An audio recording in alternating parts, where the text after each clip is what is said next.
Assalamualaikum warahmatullahi wabarakatuh. Saya Sukisman Purtadi. Kita masih akan mendiskusikan Science and Engineering Practices. Kali ini saya akan mendiskusikan praktik yang ke-8, yaitu mengumpulkan, mengevaluasi, dan mengomunikasikan informasi dalam pembelajaran kimia.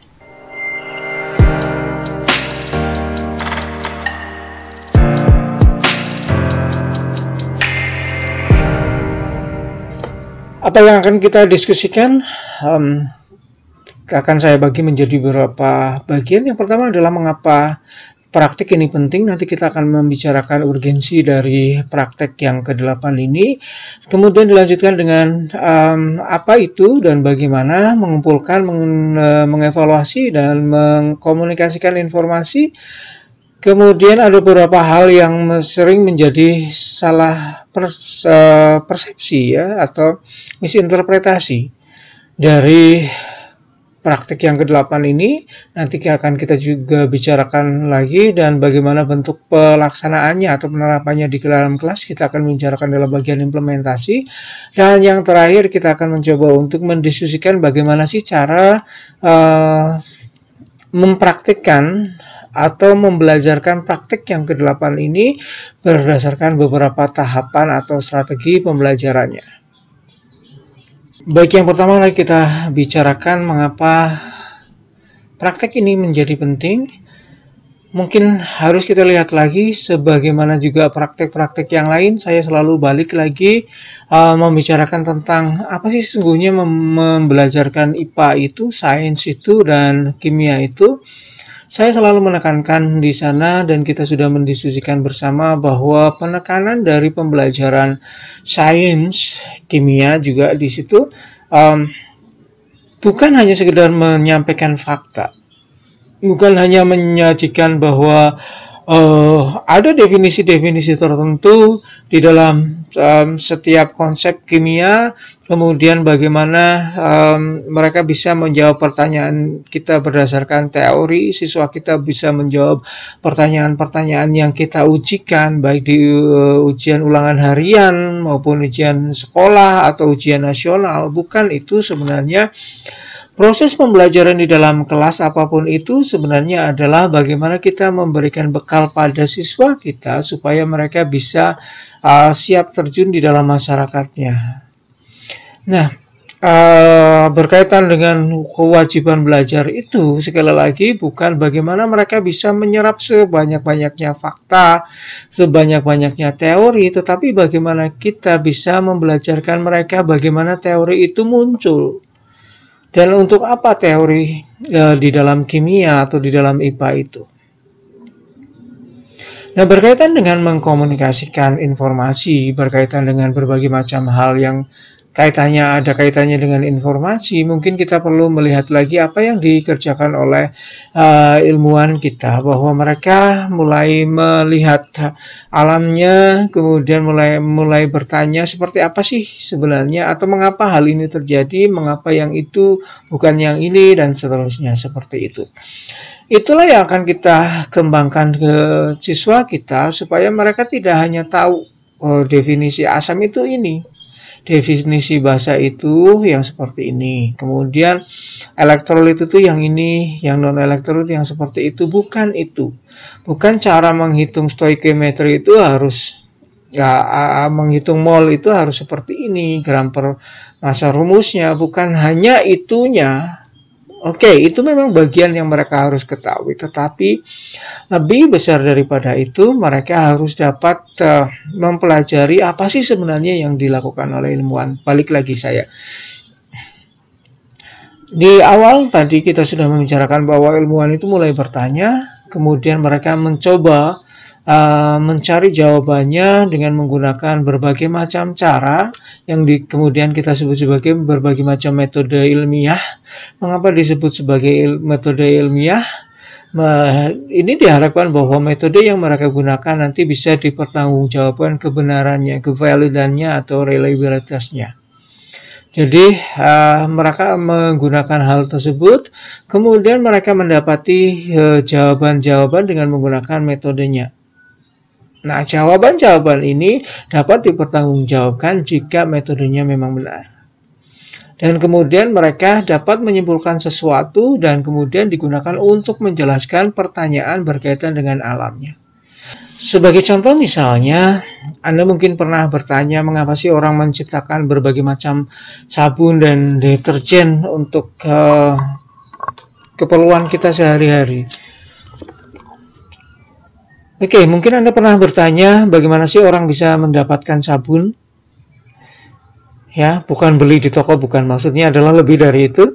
Maksudnya adalah bagaimana pertama kali orang bisa menemukan sabun. Jadi Anda silahkan cari historinya, histori tentang bagaimana sih sabun tercipta, tentang orang pertama kali pakai abu, gosok, dan beberapa percobaan bagaimana mereka dapat menemukan bahwa abu yang dibakar lebih lama ternyata bisa membersihkan lemaknya lebih bagus lagi, dan seterusnya seperti itu. Dan kemudian mereka mencoba untuk menciptakan supaya abu itu bisa benar-benar lebih efektif dan mereka mendapati sabun. Sering berjalannya waktu, mungkin kotoran tidak hanya sekedar debu yang nempel, tetapi berbagai macam karena pengaruh lingkungan dan sebagainya, mereka memerlukan sabun yang lebih keras lagi, lebih efektif lagi untuk menghilangkan kotoran. Ada bentuk-bentuk rasa penasaran, rasa ingin tahu, pertanyaan-pertanyaan yang muncul. Sebenarnya bagaimana sih kita bisa menciptakan sesuatu yang zat pembersih itu supaya lebih efektif dari sabun yang ada, gitu. Mereka kemudian melakukan berbagai macam percobaan didasari pada apa sih yang harus kita lakukan supaya kita bisa mendapati sabun yang lebih efektif, ya. Kemudian mereka tahu cara kerjanya sabun itu seperti ini. Mereka membentuk misel dengan air dan kotorannya. Dan ada bagian dari sabun itu yang hidrofob dan liofob, dan seperti itulah yang terjadi. Kemudian mereka mencoba untuk menciptakan molekul-molekul, senyawa-senyawa yang bisa juga menjadikan sisi liofilnya lebih baik lagi, dan hidrofilnya juga lebih baik, dan seterusnya seperti itu. Kemudian mereka mendapatkan deterjen. Ya. Masalahnya tidak berhenti di situ. Mereka mendapati bahwa begitu deterjen dibuang ke lingkungan perairan, ternyata menimbulkan masalah-masalah baru. Ada organisme-organisme yang justru menutup perairan itu berkembang lebih bagus karena banyaknya fosfor dari deterjen misalnya. Kemudian ada organisme-organisme yang justru mati karena deterjen itu, karena kekurangan oksigen dan yang lain-lainnya.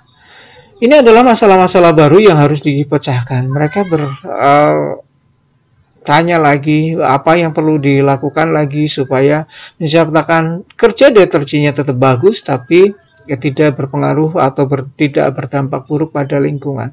Itu salah satu sisinya. Mungkin ada yang ingin bertanya lagi, ingin mengembangkan lagi bagaimana sih supaya deterjen lebih mungkin masalahnya adalah warnanya cepat bladus, ya, dalam tidak tahu itu bahasa daerah mana, ya, atau pudar warnanya. Bagaimana supaya warnanya tetap konstan, gitu, paling tidak gradasinya lebih dikurangi lagi, tidak terdegradasi dengan cepat, gitu. Nah, mungkin juga ada yang mengembangkan bagaimana sih supaya deterjennya tidak merusak serat kainnya. Bagaimana supaya deterjennya tetap nempel setelah proses pencucian dan yang lain-lainnya. Dari sekedar, mungkin Anda mengatakan bahwa dari sekedar kotoran di baju, Anda bisa melihat bahwa ilmuwan bekerja keras tentang bagaimana sih supaya menciptakan produk-produk yang baru. Ini tidak diciptakan oleh ilmuwan yang lain, tetapi oleh ilmuwan yang bergerak di bidang kimia, gitu, dan lingkungan, dan biologi, dan yang lain-lainnya. Nah, mungkin di ilmuwan-ilmuwan biologi akan mengembangkan hal-hal yang lain, juga fisika, juga ekonomi, dan yang lain-lainnya. Tetapi kita akan bisa melihat bahwa proses kerja ilmiah itu selalu bekerja dengan menggunakan informasi. Tadi, kalau ilmuwan kita hanya diam saja, mereka tidak akan tahu bagaimana sih sebenarnya kerja sabun itu. Mereka tidak akan tahu bahwa kotoran yang ada sekarang itu bandel karena terpengaruh lingkungan, karena suhu dan sebagainya, karena polusi dan yang lain-lain gitu. Kalau mereka tidak diam saja, mereka tidak akan mendapati deterjen yang ramah lingkungan, yang tidak memudarkan warna, yang tidak menghancurkan serat kain, dan yang lain-lainnya. Informasi-informasi itu sangat berguna untuk ilmuwan untuk mengembangkan temuan-temuannya. Temuan-temuan itu bukan hanya sekedar untuk prestis mereka bahwa mereka menemukan sesuatu, tetapi penemuan-penemuan yang bagus itu tentu saja akan berguna bagi masyarakat kita. Nah, proses-proses semacam itulah yang sebenarnya ingin kita sampaikan pada siswa kita, bahwa sekalipun kita sudah menjadi ilmuwan pintar gitu, bukan berarti bahwa informasi-informasi itu ada di dalam diri kita seluruhnya dan kita mengolahnya. Bahkan kalau informasi-informasi itu ada di dalam pikiran kita pun, kita tetap harus bisa menemukan informasi itu, kemudian mengolahnya, menetapkan mana yang perlu kita gunakan, informasi yang ternyata misinformation atau tidak sesuai dengan yang lain-lainnya, dan kemudian kita bisa menemukan solusi dari pemecahan masalah kita. Solusi itu pemecahan masalah, dan kita bisa menemukan solusi dari masalah-masalah yang kita hadapi, dan kemudian kita bisa menyampaikan bahwa kita sudah menemukan solusinya, dan kita bisa melihat orang lain sudah menemukan solusinya, karena ilmuwan tidak akan bekerja secara sendirian, termasuk bahkan kalau ilmuwan yang sudah dikontrak sebuah perusahaan, mereka tidak akan bekerja terisolasi, benar-benar terisolasi bahwa dia tidak bisa melihat ilmuwan yang lain, tidak. Atau mungkin hasil-hasilnya diisolasi sendiri gitu, tidak, karena mereka juga harus menyampaikan pada masyarakat, ini loh ada deterjen yang ramah lingkungan, ini loh ada deterjen yang dalam tanda kutip halal gitu, ada deterjen yang tidak memudarkan warna kita, jadi warna pakaian kita jadi awet gitu, atau ada deterjen yang tidak perlu dikucek dengan air gitu, supaya tidak tidak harus dijemur dan itu menyebabkan rusaknya kainnya dan yang lain-lainnya gitu ya. Mungkin ada beberapa kain yang tidak boleh tersentuh air misalnya. Nah, diciptakanlah deterjen yang semacam itu, atau deterjen yang hanya sekali cuci saja di awal, kemudian dia akan menyerap di dalam kain. Mungkin gerakan berikutnya seperti itu ya. Nah, kemajuan-kemajuan itu tidak akan mustahil jika ilmuwan saling bekerja sama. Pun kalau misalnya mereka bermusuhan, mereka tetap harus melihat bahwa ternyata ilmuwan itu sudah menemukan ini, saya harus menemukan yang lainnya, dan seterusnya. Meskipun dalam konteks yang bermusuhan, tetapi tetap saja bagaimana informasi itu diterima, kemudian diolah, kemudian dikomunikasikan, masih sangat-sangat penting. Nah, berikutnya mungkin Anda bertanya, mungkin kita bertanya, mungkin siswa Anda nanti juga bertanya, bukankah tidak semua kita akan menjadi ilmuwan? Jadi mengapa kita harus menggunakan informasi-informasi tersebut? Sebenarnya di dalam kehidupan kita, setiap hari kita mendapati berbagai macam bentuk informasi yang masuk ke dalam otak kita, masuk ke dalam kehidupan kita, dunia kita ya, dunia dalam lingkup yang kecil diri kita sendiri maupun dunia di sekitar kita, dan lebih luas lagi sampai Bima Sakti. Informasi-informasi itu muncul di dalam dunia kita, bukan hanya sekedar supaya kita bisa menemukan sesuatu, tetapi informasi-informasi itu kita perlukan untuk memandu jalan kita di dalam kehidupan kita. Apa sih yang perlu kita lakukan berikutnya? Nah, berbagai macam informasi itu ada dalam bentuk, terutama adalah teks ya, kata, diagram. Diagram itu juga muncul dalam bentuk gambar, carta, apalagi grafik-grafik. Kemudian informasi-informasi yang disampaikan secara oral dalam media informasi seperti radio, televisi, kemudian platform misalnya media sosial, dan berbagai macam multimedia yang lainnya. Informasi-informasi itu masuk ke dalam kita. Kita tidak bisa hanya menerima itu semuanya. Kita harus menjadi orang yang lebih kritis lagi bagaimana informasi-informasi itu kemudian kita olah. Kita tidak sekedar hanya kalau informasi itu masuk ke dalam media sosial, kita kemudian kita klik share, kita klik bagikan. Tetapi kita menginginkan bahwa siswa kita lebih aware dengan informasi-informasi itu. Lihat dulu informasinya, kemudian evaluasilah dengan menggunakan ilmu yang mereka pahami, dan kemudian baru dibagikan atau dikomunikasikan dengan orang lain. Jadi kita mencoba untuk menempatkan mereka bahwa informasi-informasi yang ada, kalau kita contohkan di depan tadi ilmuwan itu dari sisi yang semacam ini, Anda bisa membayangkan bahwa ilmuwan tidak hanya memecahkan solusinya hanya untuk ilmu itu sendiri, tetapi mereka juga menemukan ilmu itu untuk memecahkan masalah dalam kehidupannya. Gitu. Termasuk juga di kita. Kata memecahkan masalah atau menemukan solusi dari masalah di dalam kehidupan sehari-hari, itulah yang kita tekankan pada siswa kita. Kalau ilmuwan, kehidupan sehari-harinya adalah tentang ilmu itu dan bagaimana mereka bisa menemukan temuan-temuan yang baru. Tetapi di dalam kehidupan sehari-hari kita bukan hanya tentang itu, tetapi kita juga bisa melihat bahwa informasi-informasi yang semacam ini yang kita perlukan, dan bagaimana sih, termasuk juga kalau misalnya ya Anda paling mudah sekali misalnya kalau Anda melamar pekerjaan, Anda tidak mungkin kemudian semua yang Anda inginkan Anda datangi dan lamar kerjaannya, tetapi Anda mencari tahu dulu informasi. Nah, bagaimana mendapati informasi bahwa informasi pelowongan pekerjaan ini benar dan bukan hoax? Itu kan juga merupakan salah satu keterampilan yang harus mereka tahu ya.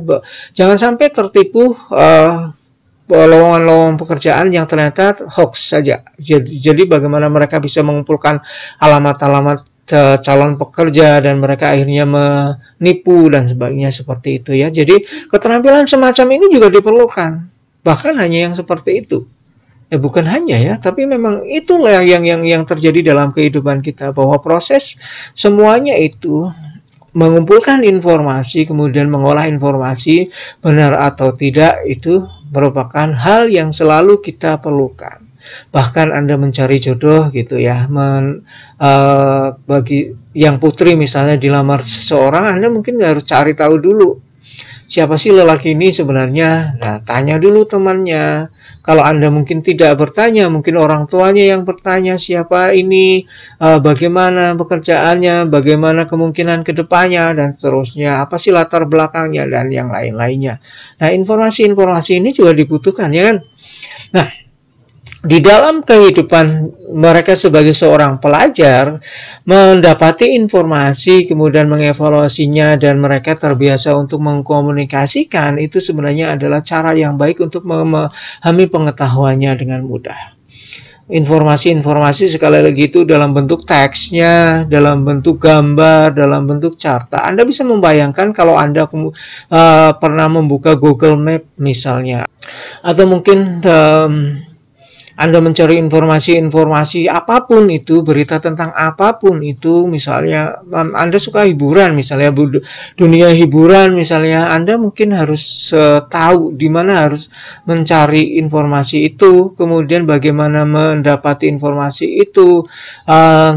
Mungkin yang lebih rumit lagi kalau misalnya Anda mencari tahu tentang cuaca hari ini, atau mungkin ada bencana gempa misalnya atau yang lain-lainnya. Anda bisa membayangkan bahwa berita gempa itu biasanya, nah modelnya semacam itu, di mana titik gempanya, kemudian kemungkinan tsunami gitu misalnya, kalau gempanya ada di laut misalnya atau di dekat laut, di pantai gitu, kemudian apa yang harus dilakukan dan sebagainya. Nah, membaca informasi-informasi semacam ini sangat diperlukan, dan Kalau kita tidak terbiasa dengan itu, kita akan buta dengan informasi. Tetapi kalau kita terbiasa, kita akan mendapatinya dengan lebih mudah.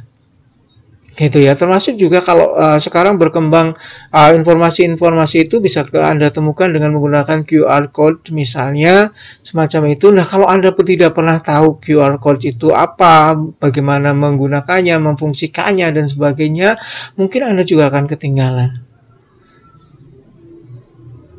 Nah, saat kita bergelut dengan itu semuanya, siswa kita dibiasakan dengan menggunakan informasi-informasi itu, maka mereka akan mendapati bahwa pengetahuan-pengetahuan itu lebih mudah dipahami dengan kita bisa mendapatkan informasinya, terbiasa untuk menentukan ini yang benar, ini yang salah, ini yang kita perlukan sekarang, ini yang mungkin kita tidak harus mendapatinya sekarang, dan yang lain-lainnya, sampai kemudian kita bisa mengkomunikasikan. Mengkomunikasikan itu adalah bentuk dari pemahaman yang kita gunakan, kemudian kita bisa menyampaikannya pada orang lain. Kita tidak bisa menyampaikan pada orang lain dengan benar kalau kita tidak memahami informasi itu. Nah, Anda bisa membayangkan bahwa proses itu semua adalah proses yang kita tekankan di dalam proses belajarnya siswa kita, termasuk juga Anda. Jadi, bagaimana kita bisa belajar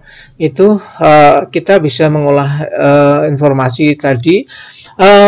Belajar itu sudah saya tekankan bahwa proses belajar itu tidak akan terjadi tanpa adanya rasa ingin tahu tentang sesuatu. Ya, rasa ingin tahu itu kemudian mendorong kita untuk mengumpulkan informasi untuk menjawab rasa ingin tahu.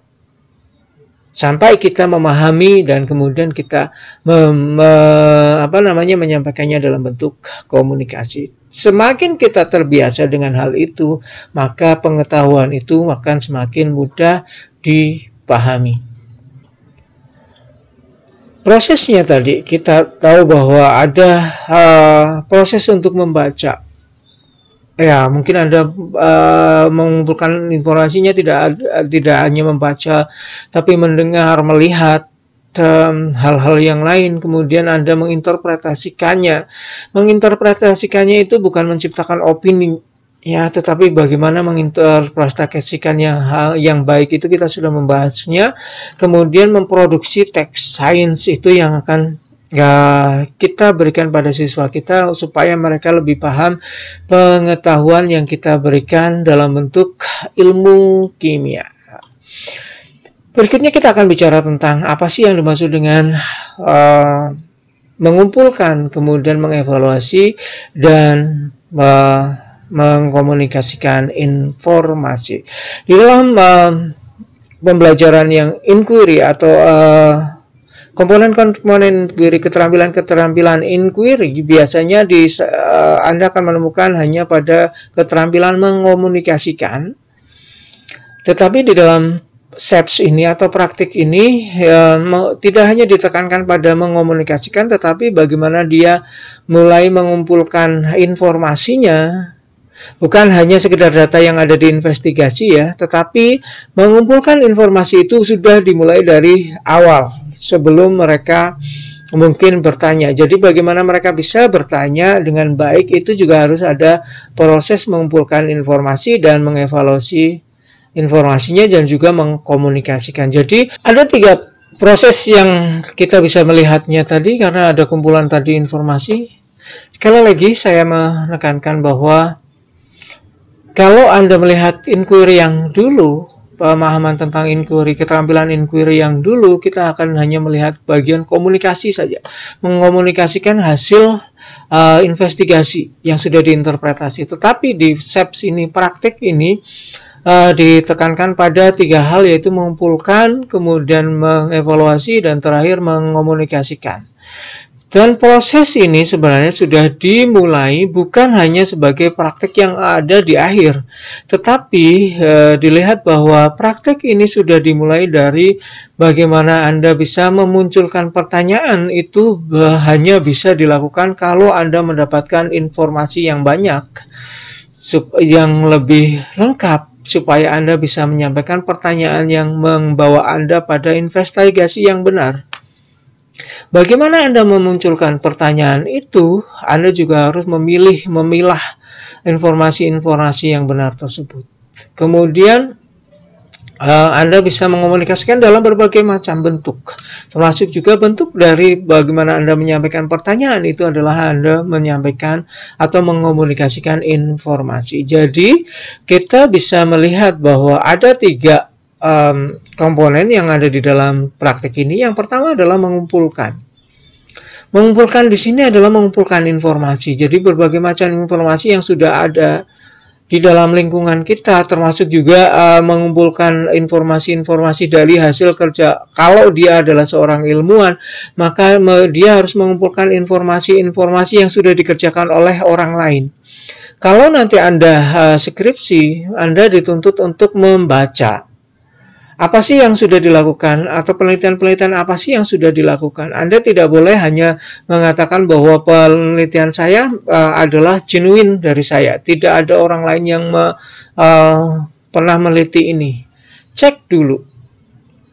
Gitu ya, cek dulu. Kemudian lihat lagi apakah genuinitas itu memang perlu di situ, atau kemudian genuinitas itu memang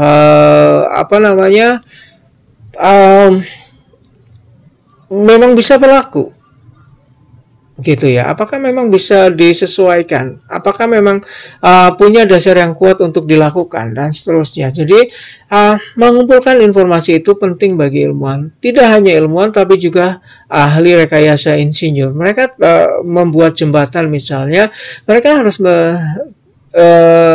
mencari data. Atau mungkin mereka harus tahu, oh ternyata jembatan yang semacam ini mudah runtuh. Ternyata jembatan ini sudah sampai sekian abad masih bagus. Apa sih yang menyebabkan dia bisa bagus, dan seterusnya. Seperti itu, sampai dia menciptakan mungkin jembatan model baru gitu. Kemudian misalnya robot-robot yang mereka ciptakan, ternyata kalau yang pakai sensor semacam ini, mereka bisa mengikuti garis dengan baik. Yang paling itu ya. Kemudian ternyata dia bisa mengikuti gerakan tangan orang lain atau gerakan orang lain yang ada di depannya. Matanya bisa mengikuti gerakan orang yang ada di depannya, dan seterusnya. Apapun gerakan itu, dan mereka harus menggunakan server ini, program ini, dan seterusnya. Kemudian mereka bisa mengembangkan. Jadi mengumpulkan informasi itu menjadi penting bagi siapapun yang hidup di dunia. Kemudian dia harus menguji secara kritis, mengevaluasinya. Benarkah informasi ini? Kemudian cocokkah informasi ini? Dan yang lain-lainnya yang sudah saya jelaskan tadi. Ini semuanya nanti akan digunakan untuk menginvestigasi dan memahami alamnya. Jadi proses-proses itu kemudian digunakan oleh para ilmuwan dan juga siswa kita, dan juga diri kita selalu akan seperti itu. Jadi kita menggunakan sumber-sumber informasi. Kita bisa melihat, memutuskan. Katakan misalnya Anda memilih suatu produk tertentu, Anda harus melihat barang itu. Anda melihat, Anda tidak mungkin hanya langsung ada tayangan iklan semacam itu kemudian Anda beli. Anda harus melihatnya menggunakan informasi yang paling kecil saja, misalnya apakah saya suka atau tidak. Kemudian yang paling mudah biasanya kalau yang putri-putri itu biasanya apakah warnanya sesuai dengan yang diinginkan atau tidak, gitu ya. Paling tidak itu adalah informasi yang kecil-kecil. Nah, informasi-informasi itu digunakan untuk memutuskan, gitu. Nah, kalau di ilmuwan tadi, mereka menggunakannya untuk menginvestigasi. Informasi-informasi itu kemudian digunakan untuk menyusun rencana investigasinya. Termasuk juga kalau di siswa kita, informasi-informasi itu digunakan untuk mencoba memahami masalah yang berikutnya, gitu. Dan kemudian mereka memahaminya lagi. Memahami konsep, ternyata stoikiometri itu yang seperti ini. Ternyata menghitung pH hidrolisis itu harusnya seperti ini, dan seterusnya dan seterusnya. Jadi itu adalah deskripsi dari praktik yang ke-8 ini. Jadi ada 3 bagian sebenarnya, tetapi tidak hanya dipetik satu tetapi semuanya Anda bisa melihat bahwa kita tidak hanya berhenti mengumpulkan informasi selesai, tetapi mengumpulkan informasi dan kemudian kita masukkan, kemudian kita mencoba memilah, mengoreksi, dan kita meneliti juga, kemudian kita cari yang mendukung kita, atau kemudian juga kita lihat apakah pertanyaan kita memang didukung ataukah investigasi yang kita rencanakan harus berubah arah dan sebagainya berdasarkan informasi ini. Dan kemudian informasi-informasi itu berikutnya juga akan menjadi dasar bagaimana kita memutuskan, menjadi dasar untuk mengerjakan soal paling gampang. Itu ya. Nah, ada beberapa hal yang sering dimisinterpretasikan sebagai praktek ini. Jadi ada beberapa kegiatan yang sebenarnya bukan masuk di dalam praktek ini, misalnya adalah interaksi dengan informasi sebagai fitur tambahan. Nah, mengumpulkan kemudian mengevaluasi dan mengomunikasikan informasi bukan hanya sekedar misalnya Anda membuka LKS kemudian ada fitur-fitur khususnya, misalnya siapa dia lebih dalam dengan tokoh ini, kemudian mengenal lebih jauh tentang suatu produk dan sebagainya. Itu bukan semacam itu praktek informasi, mengumpulkan informasi yang kita inginkan. Mengumpulkan informasi itu harus selalu kait dengan praktek-praktek yang lain. Jadi kalau informasi-informasi itu lepas hanya sebagai tambahan dari informasi yang lain, maka sebenarnya proses itu bukan praktik yang kita inginkan. Bukan berarti bahwa hal semacam itu salah dan tidak boleh, tidak. Karena sebenarnya informasi-informasi tersebut tetap dibutuhkan dalam proses pembelajaran. Cuma kita sedang bicara tentang praktik dari yang ke-8 dan itu bukan masuk ke dalam yang ke-8. Kemudian kita kadang-kadang mencetak sesuatu dari internet, kemudian kita juga membaca buku dan sebagainya, tetapi tidak ada hubungannya dengan apa yang kita investigasi, apa yang kita sedang coba interpretasi dari pertanyaan-pertanyaan awal kita, maka itu juga bukan merupakan praktik dari yang praktik yang ke-8 ini. Dan kemudian yang terakhir adalah kita sering menghafal kata-kata dalam berbagai macam bahasa. Misalnya Anda sedang belajar bahasa Jerman, Anda menghafalkan kata depan dari benda-benda yang sifatnya male, female, dan netral gitu ya. Kemudian termasuk juga arti dari kata-kata tersebut, verbanya dan sebagainya.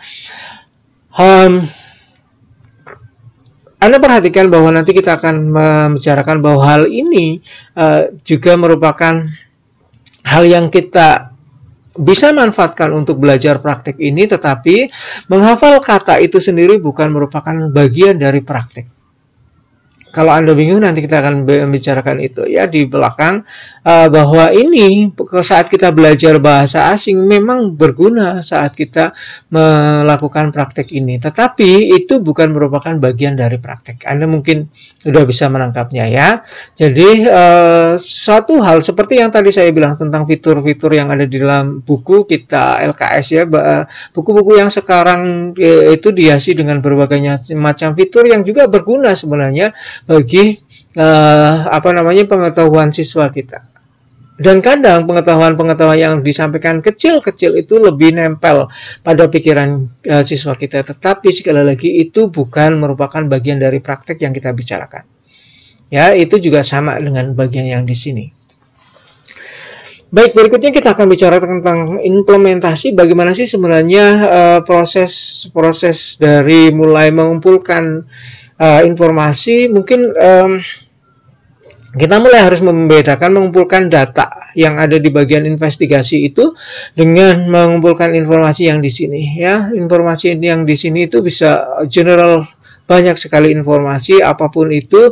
Kalau mengumpulkan data di investigasi itu adalah proses bagaimana kita menetapkan bahwa oh ini data yang mendukung jawaban pertanyaan kita atau tidak, dan berdasarkan investigasi itu. Yang pertama kita akan membicarakan tentang implementasi mengumpulkan informasi. Yang perlu kita tekankan adalah mungkin supaya kita yakin bahwa mengumpulkan informasi itu berguna, maka saya akan bicara tentang kegunaannya. Kalau Anda adalah seorang ilmuwan nanti, maka kegunaan mengumpulkan informasi itu memahami penelitiannya dengan lebih baik. Nanti waktu Anda semester di atasnya, semester berapa ya berarti ya? Ini semester genap, berarti sekitar semester 6. Atau yang sekarang Anda semester 6, Anda sudah tahu ada mata kuliah tren penelitian pendidikan. Yang perlu Anda tekankan di sana, Anda tidak sekedar hanya membuat esai tentang satu topik, tetapi yang lebih ingin ditekankan dari mata kuliah itu adalah Anda memahami topik yang akan Anda gunakan untuk penelitian itu dengan lebih baik. Anda mencari informasi lebih dalam tentang topik itu. Jadi yang diinginkan dari tren penelitian pendidikan itu adalah bagaimana Anda bisa memperoleh informasi lebih banyak, menggali lebih dalam tentang satu topik yang Anda akan jadikan sebagai penelitian. Ya, jadi ini juga dilakukan oleh para ilmuwan saat mereka berbicara tentang satu hal. Katakan tadi yang saya sampaikan di depan tadi, waktu mereka bicara tentang deterjen yang seperti apa, mereka harus mengumpulkan informasi tentang apa sih yang sudah dilakukan oleh orang-orang tentang deterjen itu, tentang apa sih yang perlu diubah, mengapa perlu diubah tentang deterjen yang sudah ada, dan seterusnya. Apakah kita hanya akan berhenti di sini dan yang lain-lainnya. Gitu ya. Mungkin ada deterjen yang kalau digunakan beberapa saat kemudian bau wanginya hilang. Tertinggal bau yang seperti ya bahan bakar gitu ya, misalnya seperti itu. Atau mungkin pernah mengalaminya, Anda merendam pakaian dengan menggunakan deterjen, setelah Anda lupa, kemudian besoknya Anda mendapati bahwa ternyata baunya jauh lebih buruk daripada Anda tidak merendamnya, gitu ya. Nah, informasi-informasi semacam itu diperlukan oleh para peneliti. Ya tadi, seperti Anda akan menjadi latihan menjadi peneliti dengan menggunakan skripsi, Anda harus menggali apakah benar, misalnya Anda berbicara tentang katakan inquiry ya, apakah benar kata inquiry itu yang seperti ini?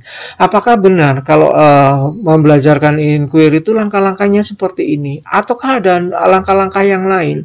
Maka Anda harus mencari tentang inquiry itu sebenarnya apa, makna dari inquiry apa, kemudian Anda gali lebih dalam apa yang sudah dilakukan oleh orang-orang berkaitan dengan membelajarkan inquiry. Prosesnya seperti itu, jadi memahami lebih baik topik penelitiannya.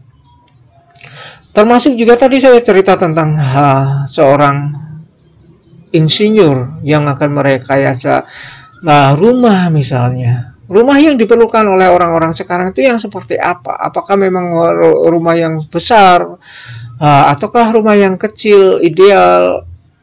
Rumah yang ideal itu seperti apa? Yang simple, kemudian yang bagi orang-orang yang mobilitasnya tinggi, yang seperti apa sih yang hunian yang diperlukan oleh mereka? Mungkin keluarga yang kecil, tetapi kalau suatu-waktu mereka butuh tempat yang banyak gitu ya. Jadi mereka menggali informasi apa yang sudah dilakukan juga oleh insinyur-insinyur yang lain. Yang sudah dilakukan oleh mereka biar supaya rumah mereka laku gitu di pasar. Ya, jadi tidak hanya tentang desainnya itu sendiri, tetapi juga tentang apa sih yang sedang laku di pasar gitu. Itu adalah mereka mencoba untuk memecahkan masalah itu. Jadi menggali lebih dalam tentang informasi, mengumpulkan informasi itu akan menjadikan kita lebih paham. Termasuk juga Yang paling kecil kalau Anda adalah seorang pelajar, baik itu siswa atau mahasiswa, Anda mengumpulkan informasi tentang sesuatu itu supaya Anda lebih tahu tentang masalah. Kalau mungkin Anda mengikuti perkuliahan saya berkali-kali, maka Anda akan mendapati bahwa masalah-masalah yang disampaikan tidak hanya sekedar jawaban singkat, tetapi Anda harus memahami yang pertama adalah masalahnya yang disampaikan itu apa. Kadang-kadang Anda terkecoh dengan informasi-informasi yang disampaikan seperti yang terlihat benar gitu. Nah, oleh karena itu Anda harus mendalami informasi yang sebenarnya itu yang seperti apa. Maka Anda tahu bahwa kegunaan mencari informasi itu memahami masalah Anda dengan baik. Nah, contohnya di dalam kelas yang nanti akan disampaikan Anda lakukan. Kalau Anda akan menjadi guru dengan menerapkan SEPS ini, mudah-mudahan beberapa tahun ke depan kurikulum kita juga akan mengikuti yang semacam ini, karena kurikulum kita yang sekarang belum maka mungkin di tahun-tahun ke depan Anda sudah harus belajar yang semacam ini. Contoh yang bisa kita berikan pada siswa kita adalah kita membiasakan siswa untuk membaca buku yang kemudian mereka konsultasi dengan Anda sebagai seorang guru. Jadi mereka dibiasakan untuk membaca buku, tetapi di awal-awal kita berikan bukunya. Berikan bukunya bukan berarti kita memberi satu kelas buku gitu. Satu kelas kalau ada 30 berarti Anda memberikan 30 buku pada siswa. Bukan itu. Anda bayangkan kalau Anda memiliki kelas 8 gitu, 8 kali 30 udah ada 240 buku, minimalnya 240 buku itu minimalnya 50.000 Anda kalikan. Itu dalam satu minggu, dikalikan dengan satu bulan Anda tidak gajian. Bukan itu, tetapi Anda sampaikan buku ini silakan dibaca, yang ini kemudian pada bagian yang semacam ini, bagian ininya tolong dibaca. Bukan hanya buku pelajaran, buku teks pelajaran, tetapi mereka dilatih untuk mencari informasi sebanyak-banyaknya dari berbagai macam buku. Silakan cari buku-buku ilmiah yang populer supaya mereka terlatih untuk membaca. Jadi itu yang ingin ditekankan. Jadi kemudian konsultasikan pada gurunya, atau mungkin disampaikan pada orang tuanya. Kita bisa bekerja sama dengan orang tua siswa kita untuk memilihkan buku yang bagus gitu ya, supaya mereka bisa mendapati informasi yang sesuai dengan apa yang akan kita sampaikan dan memperkaya pikiran kita tentang pengetahuan-pengetahuan, tidak hanya yang akan kita sampaikan dari buku teks ya. Jadi oleh karena itu bukan hanya buku teks yang kita inginkan mereka gali ya, tapi berbagai macam buku yang lain yang bisa digali informasinya apapun itu. Kemudian kita juga bisa meminta mereka melakukan wawancara. Jadi bukunya hidup.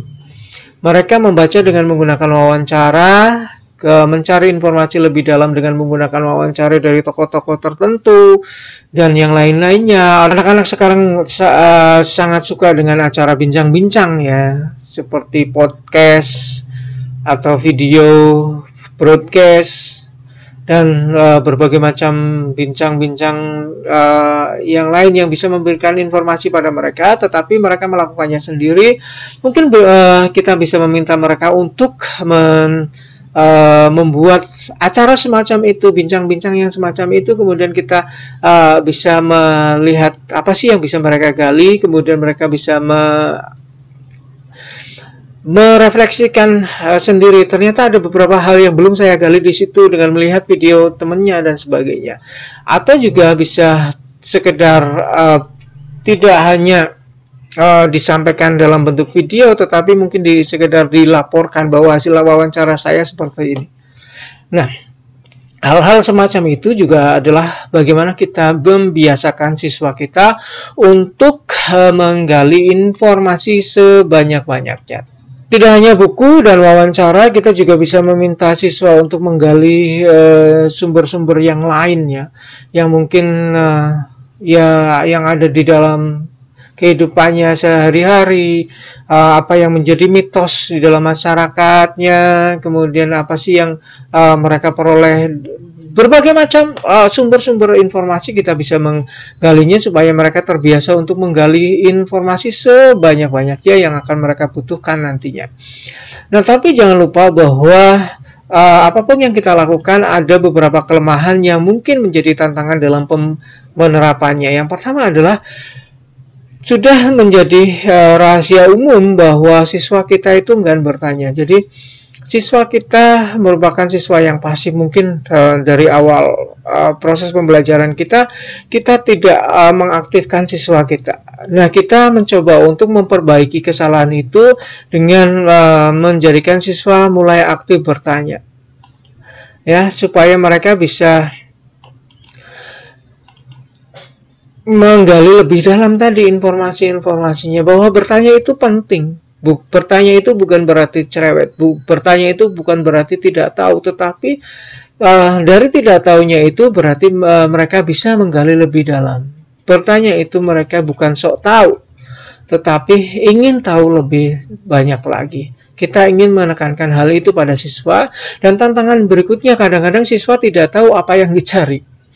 Tetapi dengan seiring berjalannya waktu nanti mereka akan tahu, oh ternyata kalau masalah yang semacam ini diberikan, maka saya harus mencari.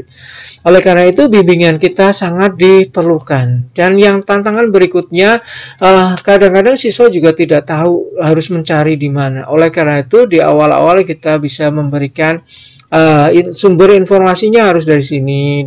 Bukan berarti kita membelenggu siswa untuk belajar mencari informasi, tetapi proses ini melatihkan mereka pelan-pelan, ya, pelan-pelan untuk sampai akhirnya mereka bisa berkembang dengan sendirinya untuk mendapati bagaimana sih menggali informasi itu. Baik, berikutnya adalah mengevaluasi informasi. Mengevaluasi informasi itu banyak kegunaannya, antara lain adalah memilah informasi yang baik dan tepat. Jadi kita bisa memilah informasi bahwa informasi ini baik, bahwa informasi ini adalah tepat. Jadi tidak hanya baik tetapi juga tepat. Jadi kadang-kadang sebuah informasi itu sedang tidak kita perlukan sekarang. Saat kita menghadapi sebuah masalah, misalnya berkaitan dengan kesetimbangan, mungkin ada bagian-bagian informasi yang berkaitan dengan redox gitu.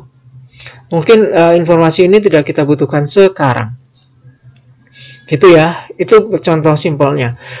Tetapi di dalam kehidupan sehari-hari kita, nah kita juga bisa misalnya Anda mendapati berita hoax tentang bahwa ada makanan yang punya yang memiliki kadar alkalin yang tinggi yang bisa membunuh virus corona gitu, misalnya dengan pH 22 misalnya. Nah, Anda mulai berpikir bahwa oh, dari informasi ini hoaxnya apa sih yang di sini? Anda informasinya tentang asam dan basanya di sini, kemudian Anda juga mencari informasi kandungan dari makanan tersebut apa. Nah, Anda cari kimia di dalam bahan makanan. Dengan mendapati informasi ini, Anda kemudian mengevaluasinya, fungsinya yang semacam itu. Kita tidak menggunakan semua data, tidak menggunakan semua informasi itu digunakan untuk nantinya sebagai alat komunikasi kita, alat kita untuk memutuskan atau menjudge dari sesuatu yang lain. Nah, contoh di dalam kelas yang bisa kita lakukan adalah kita bisa meminta siswa setelah tadi mereka mengumpulkan berbagai macam sumber bacaan yang mereka peroleh maupun informasi-informasi yang mereka peroleh, kemudian kita jejerkan. Meminta siswa untuk apa sih yang sama di sini, kemudian apa sih hal-hal yang bertentangan di situ. Kalau banyak yang bertentangan, mungkin kita harus mencari sumber yang lain yang lebih valid dan reliable. Mana sih yang lebih valid dan reliable? Apakah yang menyatakan bahwa hal ini salah, ataukah yang menyatakan bahwa hal ini benar? Jadi mereka membandingkan, kemudian mempertentangkan berbagai macam sumber-sumber itu merupakan cara mereka untuk berlatih bahwa mereka mengevaluasi informasi. Contoh lainnya adalah kita bisa membandingkan langsung dengan pertanyaannya. Tadi kalau sudah kita dapati informasi-informasi tadi, kita membandingkan, oh ini yang benar, oh ini yang salah dan sebagainya, oh ini yang baik dan ini yang buruk. Sekali lagi informasi itu perlu informasi yang baik dan tepat. Tadi yang mengevaluasi tadi. Nah, kita yang berikutnya adalah membandingkan dengan pertanyaannya. Setelah mendapati informasi yang baik, kita harus melihat bahwa, atau yang salah dan benar, kita harus melihat bahwa apakah informasi ini tepat atau tidak, atau sedang dibutuhkan untuk menjawab pertanyaan tersebut atau tidak. Nah, itu yang diperlukan berikutnya. Nah, saat Anda memperhatikan penjelasan saya tadi, mungkin tantangan yang muncul berikutnya adalah bahwa siswa kadang-kadang tidak tahu bagaimana memutuskan informasi itu kredibel atau tidak. Maka kita meng-guide mereka, membimbing mereka, mana sih yang, kalau ada informasi yang bertentangan, mana sih yang perlu kita jadikan sebagai acuan bahwa oh ini lebih kredibel. Gitu ya. Jadi ada beberapa hal yang perlu kita sampaikan pada siswa bahwa informasi yang semacam ini yang sudah didukung oleh temuan-temuan ilmiah ini yang kita bisa gunakan untuk ke informasi-informasi yang mungkin bertentangan. Tetapi kalau informasi-informasi itu kelihatan tidak bertentangan, kita harus menggali lebih dalam. Mungkin siswa tidak melihat bahwa hal itu bertentangan, tetapi kita harus bisa mengguide mereka untuk melihat bahwa ternyata ada pertentangan di dalam informasi-informasi yang mereka kumpulkan. Tantangan lainnya adalah bahwa siswa tidak dapat mengevaluasi informasi tersebut. Jadi mereka mengumpulkan semua informasinya, disatukan, kemudian selesai. Waktu Anda bicara tentang tren penelitian, balik lagi ke mata kuliah itu, mungkin Anda semuanya hanya mengumpulkannya, kemudian membicarakan semuanya, tidak melihat bahwa ada pertentangan dari masing-masing ke informasi yang diberikan. Contoh saat Anda menyampaikan bahwa suatu istilah disebut sebagai metode di satu jurnal, kemudian di jurnal yang lain sebagai model, di jurnal yang lain sebagai pendekatan, Anda harus bisa melihat bahwa mungkin ini bertentangan atau mungkin juga tidak. Pada bagian-bagian tertentu ternyata memang ini disebut sebagai pendekatan. Pada bagian-bagian tertentu ini disebut sebagai metode. Anda harus menggali lebih dalam lagi. Nah, perlunya bantuan-bantuan semacam itu yang kita berikan pada siswa di SMA, bahkan di tingkat mahasiswa ya. Jadi bagaimana mengevaluasi informasi itu? Kita harus terbiasa untuk menyandingkan, mempertentangkan, membandingkan dan mempertentangkannya. Itu adalah bagaimana kita membuat evaluasi dari informasi. Yang terakhir adalah mengkomunikasikan informasi. Kegunaan dari mengkomunikasikan informasi itu paling tidak adalah bahwa kita bisa menyampaikan pengakuan kerja kita. Jadi kita meminta pengakuan kerja kita pada dunia bahwa kita sudah melakukan pekerjaan itu. Ingat bahwa saat kita mengumpulkan informasi, kita melihat pekerjaan orang lain. Setelah kita bekerja, kita menyampaikan, mempublikasikan, mengkomunikasikan pada orang lain, supaya orang tahu ini loh yang kita lakukan, bahwa ini loh temuan kita. Nah, itu adalah kegunaan bagi ilmuwan. Kemudian bagi rekayasa, saat mereka menghasilkan sesuatu, orang-orang sudah langsung tahu bahwa itu loh yang dibuat oleh ilmuwan itu, ternyata bahwa ada gedung yang bisa sekaligus juga sebagai hutan kota gitu misalnya. Atau mungkin Anda pernah dengar tentang Taman Gantung Babylon gitu. Anda akan menjadi rekayasawan atau insinyur yang ingin Anda mungkin pernah bercita-cita menjadi insinyur yang bisa membangun taman, sebuah bangunan yang sekaligus sebagai taman yang monumental gitu. Nah, itu adalah bagaimana dia menyampaikan itu untuk menjadi pengakuan. Nah, kalau di kelas bagaimana? Di dalam kelas, kita bisa melatihkan mereka untuk menyampaikan bahwa ini hasil kerjanya, kemudian mereka bisa berdiskusi dengan teman-teman dari kelompok yang lain atau teman-teman yang lain untuk saling bertukar pikiran, kemudian melihat lagi apakah yang mereka kerjakan sudah benar atau yang diinginkan atau masih perlu dilakukan revisi. Itu adalah bagaimana proses yang terakhir ini punya kegunaan. Nah, hal-hal yang perlu kita lakukan di dalam siswa kita adalah kita melatihkan mereka untuk mengomunikasikan dengan audiens yang berbeda. Mengapa sih perlu audiens yang berbeda? Nanti kita sampaikan di belakang. Itu adalah bagian dari kendala kita atau tantangannya ya. Tantangan dari proses pembelajaran untuk praktek ini, kita harus terus melatih siswa kita bagaimana mempresentasikan, menyajikan hasil-hasil temuan kita dengan audiens yang berbeda. Mungkin di dalam kelasnya, kemudian sekali waktu kita menginginkan mereka untuk menyampaikan dalam bentuk poster kepada siswa yang lainnya dari kelas yang lainnya. Mungkin juga misalnya ada kemah, kemudian mereka diminta untuk menyampaikan hasilnya, kemudian menyampaikan juga pada guru gitu, atau pada masyarakat gitu. Jadi audiensnya berbeda.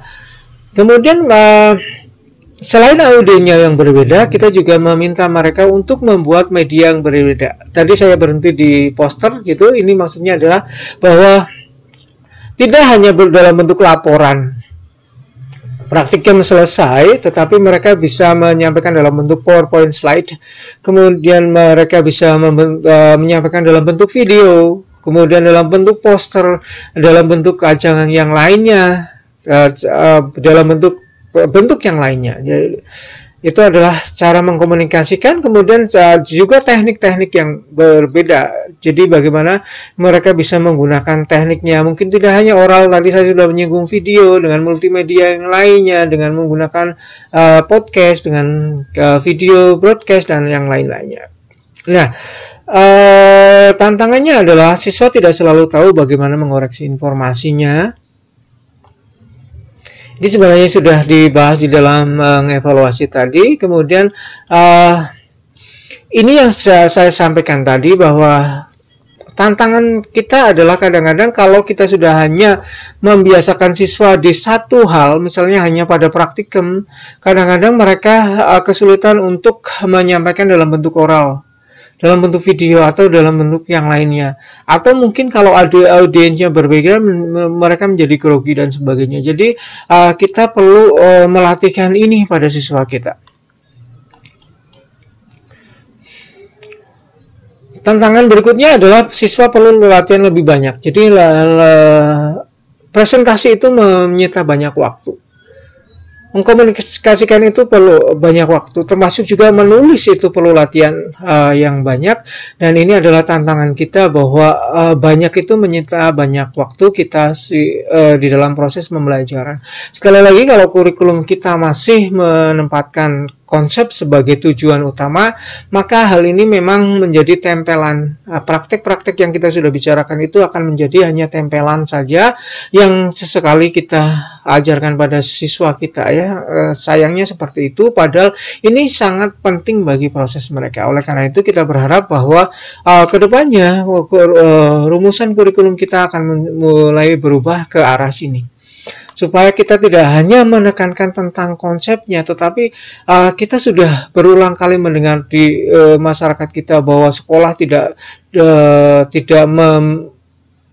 memberikan apa-apa bagi kehidupan mereka. Maka kita mencoba mengubahnya, bahwa persekolahan itu bukan menambah beban baru pada siswa kita, tetapi menyiapkan mereka untuk menghadapi beban mereka saat mereka masuk ke dalam masyarakatnya. Ada beberapa hal yang perlu kita latihkan. Yang pertama adalah kita perlu melatihkan mereka untuk membaca, memahami, menginterpretasi teks. Jadi mungkin ini strategi yang Anda bisa terapkan pada proses pembelajaran Anda di kelas nanti. Jadi Anda biasakan untuk memberikan teks pada siswa kita, kemudian mencoba untuk memahami. Sekali lagi, proses ini sebenarnya tidak hanya tentang pelajaran. Kalau Anda meminta mereka untuk mempelajari sendiri, tolong tidak dilakukan itu, karena memahami konsep itu tidak hanya membaca ya, tetapi perlu bantuan guru. Oleh karena itu membaca di sini disampaikan adalah bagaimana mereka mengumpulkan informasi yang nantinya akan digunakan untuk mereka memahami konsepnya, memahaminya, kemudian menginterpretasikan teksnya. Ini memerlukan strategi, memerlukan bimbingan kita dalam memprediksi, kemudian mengantisipasi, dan juga memprediksi itu maksudnya memprediksi dan mengantisipasi itu maksudnya adalah saat mereka mendapatkan teksnya, mereka tidak hanya membaca dari awal sampai akhir kemudian sudah selesai, tetapi mereka harus dapat skimmingnya, bagaimana sih cara membaca dengan cepat, kemudian kemana sih arah pembicaraan ini, apa sih hal-hal yang perlu nanti saya akan perlu catat dan sebagainya. Itu adalah proses memprediksi dan mengantisipasi. Jadi hal-hal apa yang harus saya temukan dari informasi ini atau teks ini dan seterusnya. Kemudian kalau di teks itu tidak ada, kemudian mereka ingin tahu lebih dalam, mereka harus bertanya, dan harus pertanyaan itu mungkin juga akan menghantarkan mereka untuk mencari informasi yang lebih banyak lagi. Jadi proses itu yang ingin diajarkan pada siswa kita dengan tadi salah satu strateginya. Kemudian strategi yang lainnya adalah learning logs, jadi membuat catatan tadi yang sudah saya berikan tadi. Kalau sudah kita kasihkan informasinya, cara untuk mereka bisa memahami adalah dengan membuat catatan. Jadi bagaimana mereka membuat catatan dari setiap teks yang mereka peroleh, kita berikan ya, kemudian atau kita tunjukkan sumbernya, kemudian mereka membuat catatan yang ada hubungannya dengan investigasi yang mereka lakukan. Kemudian strategi yang lainnya adalah graphic organizer. Ini adalah semacam mind map, konsep map. Jadi mereka bisa menggunakan hal itu untuk strategi bagaimana supaya mereka bisa memahami apa yang mereka baca. Kemudian mereka juga bisa membuat catatan note tadi logs itu lebih ke bagaimana sih alur bacaan mereka. Kalau catatan ini bisa apapun yang mereka perlukan, kemudian mereka buat rangkumannya. Itu adalah cara mereka mulai belajar untuk memahami teks atau informasi yang diberikan. Tidak hanya teks, tapi berbagai macam informasi yang mereka bisa peroleh. Sampai di sini mungkin Anda bisa memahami mengapa sih sampai dengan video ini Anda diminta untuk membuat rangkuman ya. Jadi bukan rangkuman itu sekali lagi bukan untuk saya, tetapi untuk Anda bisa memahami informasi yang disampaikan oleh orang lain. Nah, yang terakhir adalah mempelajari bahasa. Mempelajari bahasa itu adalah sebuah teknik yang juga diperlukan supaya Anda bisa memahami suatu informasi. Mengapa? Karena informasi-informasi itu kadang datang dalam berbagai macam bahasa. Dengan mempelajari bahasa, Anda kadang-kadang bisa memprediksi apa sih yang ada di dalam teks ini tanpa Anda harus mengetahui secara keseluruhan ya. Oleh karena itu, dukungan bahasa Anda sangat-sangat penting untuk Anda memahami teks Anda. Saat Anda belajar kimia yang ada mungkin teksnya dalam bahasa Inggris, tidak seluruh teks itu mungkin Anda harus tahu. Tetapi ada bagian-bagian penting yang yang perlu tahu. Gitu ya. Tidak hanya tentang istilahnya, tetapi bagaimana orang membentuk kalimat, bagaimana orang membentuk paragraf dan sebagainya. Itu adalah bagian dari bagaimana kita mempelajari bahasa, dan itu penting. Jadi ini adalah hal yang penting, tetapi itu sendiri bukan merupakan bagian dari praktek ya. Tadi ya, bukan bagian dari praktek mengumpulkan, kemudian mengevaluasi, dan terakhir adalah mengkomunikasikan. Bagian-bagian itu sudah kita bicarakan di implementasi tadi. Kita hanya ingin melihat bahwa bagaimana sih cara kita menghidupkan atau bagaimana sih kita menumbuhkan praktek ini di siswa kita. Itu yang saya sampaikan untuk praktik yang yang ke-8 ini. Ada tiga hal yang kadang-kadang dipisahkan menjadi 3 kegiatan ya, tetapi kita menyatukannya dalam satu praktik, yaitu mengumpulkan informasi, mengevaluasi informasi, dan mengomunikasikannya. pada orang lain. Terima kasih atas perhatian Anda sampai di sini. Tetap semangat belajar. Kalau ada pertanyaan silahkan sampaikan di komentar di video ini atau di LMS. Saya tunggu. Jangan lupa untuk mengerjakan tugas Anda. Tetap semangat untuk belajar. Assalamualaikum warahmatullahi wabarakatuh.